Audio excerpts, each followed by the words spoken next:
আজকে সহজ পদ্ধতিতে পটল আলু চিংড়ি মাছের তরকারি। দেখো কি করে করি। এখানে আমি সব সবজিগুলোকে কেটে নিয়েছি। আলু, পেঁয়াজ, টমেটো আর পটল, সাথে আছে চিংড়ি মাছগুলোকে ভালো করে ধুয়ে নিয়ে পরিষ্কার করে এখানে বাটিতে নিয়ে নিয়েছি।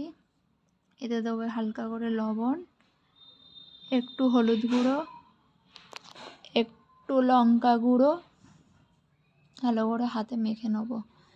মেখে নেওয়ার পরে আমি গ্যাসের চুলোয় কড়াটা বসিয়ে দিয়েছি।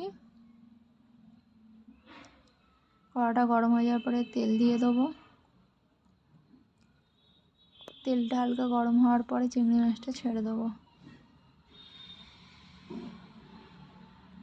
চিংড়ি মাছটা ভাজা ভাজা হয়ে গেলে, বেশি ভাজবো না, হালকা করে ভেজে তুলে নেবো। দেখো ভাজা হয়ে গেছে। ওই তেলেতে একটু আলু দিয়ে দেবো।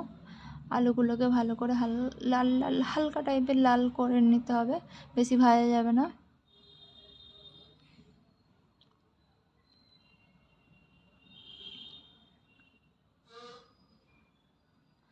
ওইতে আলু ভাজার পরে পটলগুলোকে দিয়ে দেবো। পটলগুলোকে দেখো দিয়েও ভালো করে হালকা লাল লাল টাইপের করে নিয়ে নেবো।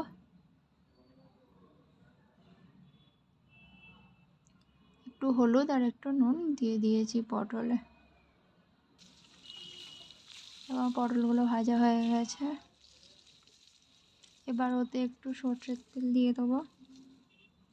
ওই তেলেতে সরষের তেল একটু দিয়ে ওতে দেবো এলাচ, একটা শুকনো লঙ্কা, একটু দারচিনি আর একটু লবঙ্গ দিয়ে একটু ফোড়ন দেওয়ার পরে ওতে পেঁয়াজ কুচি দিয়ে দেবো।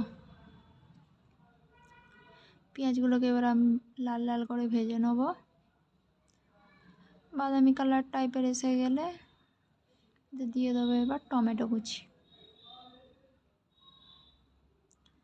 দেখো টমেটোগুলো দিয়ে দিয়েছি। টমেটোগুলো তাড়াতাড়ি সিদ্ধ হয়ে যাওয়ার জন্য একটু লবণও দিয়ে দিয়েছি।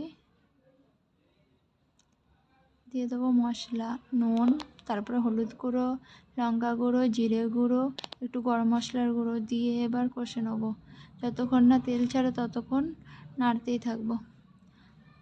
গ্যাসের ফ্লেমটা একটু আস্তে রাখবেন, জোরে রাখা যাবে না।